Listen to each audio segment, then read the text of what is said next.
This is lesson 27 practice problems. I wanted us to go over these. All right, so A. It's xy squared times y squared p minus p. All right, remember distribution is multiplication to eliminate parentheses. I distribute through multiplication xy squared to y squared p. Remember, multiplication of variables is addition to their exponents. All right, so I just have x, y squared and squared is 4, 2 plus 2 is 4, and I have p. That's my first term. The negative, the subtraction sign stays. Now I'm going to multiply xy squared times p.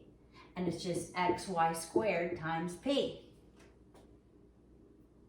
All right, look at B. Now it's xy minus x times 2xy. Okay, sometimes the term that we're distributing is in the front, sometimes it's in the back. We're still going to distribute it through multiplication. I multiply 2xy times xy, I have 2, because remember the coefficient is 1 if there's no number listed there. I have x, and if there's no exponent, it's 1. So I add them, 1 plus 1, and so x is squared. I have y, 1 plus 1, y is squared. My subtraction sign stays.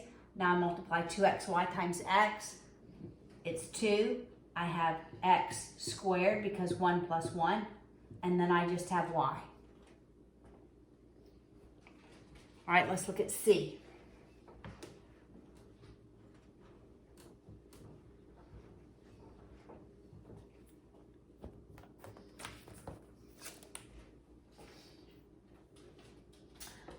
I have 3xp cubed times p to the 5th minus x squared p to the 8th.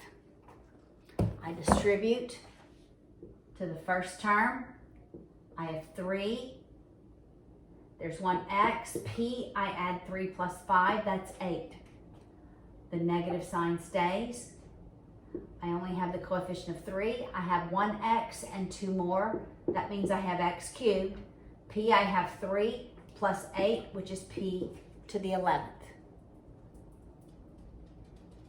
All right, multiplication is addition, right? We're going to remember that rule for exponents. D, 2x squared m squared times m squared minus 4m. Again, I'm going to distribute. I just have 2 times 1. I only have x squared. I have m squared times n squared. Multiplication is addition. 2 plus 2 is 4. My minus sign stays. Here I multiply 2 times 4, that's 8. I have x squared, and m squared, and 1 more m is m cubed.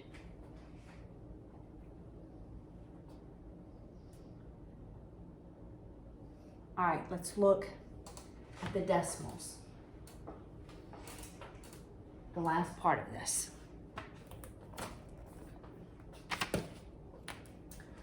I have 0.08x minus 0.1 equals 16.7. Remember, the first thing I do, I look at the term that has the most decimal places, and it's this one, it has 2. And I make sure every term has 2 decimal places. I add zeros to the right where they don't. Okay, make everybody have the same decimal places. And I can work the problem like this, or I could just eliminate the decimals. We'll work the problem like this. All right, again, I just want x by itself equals a number. So 0.1 is subtracted from it to get to the other side. I add it. I'm left with 0.08x equals, I add these 16.80. Now I divide both sides by 0.08. I have to do the long division. That's 0.08. That's my divisor. And 16.80 is my dividend. I move the decimal place to the right 2 in my divisor, so it becomes 8, and 2 in my dividend, so that my decimal place goes here. Now I divide. 16 by 8 is 2. I multiply. 2 times 16 is 16. I subtract. I bring down the next term. All right. 8, now I divide. 8 divided by 8 is 1. Then I multiply. 1 times 8 is 8. I subtract. That's 0. I bring down. I still have to divide. I still have a place. What times 8 is 0? It's 0. So what does x equal? 210. All right, look at the last practice problem on lesson 27.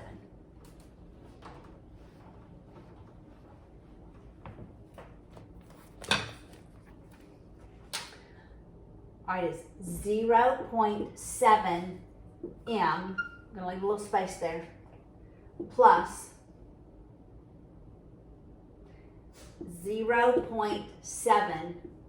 6, Paula, plus 0.6 m equals 3.4. Well, look, they all have the same number of decimal places, all right? Now, I have 2 m terms. These are like terms. Like terms have the exact same variables raised to the same exponent. So I'm going to combine them. I'm going to add 0.7, their coefficients, and 0.6. When I add them, 7 plus 6 is 13, carry my 1, it's 1.3. All right, so I have 1.3 m equals 3.4. Now I would divide both sides by 1.3. I have to do the long division. That just becomes m. All right, so 3.4 divided by 1.3.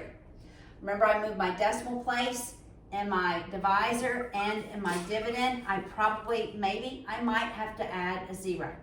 Then I divide. 34 divided by 13. I think about 2 of them will go into it. Then we multiply. That's 26. Then we subtract. 34 minus 26 is 8. I'm going to bring down the next number, a 0. Now I'm on the other side of the decimal. I believe 80 divided by 13 is 5. Let's try 5. Well, 5 times 3 is, maybe it goes 6. Maybe it goes 6 because it'd be 1870. Okay, I think we better try a little higher number. Let's try 6. 6 times 3 is 18. Carry my 1, that becomes 7. Subtract 80, that's 2. I can bring down another term. And 13 only goes into 21 times. And then I'm left, that's 13. I subtract, that's 70.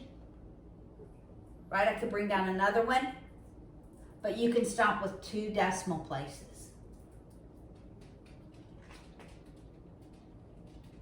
So what does m equal? 2.61.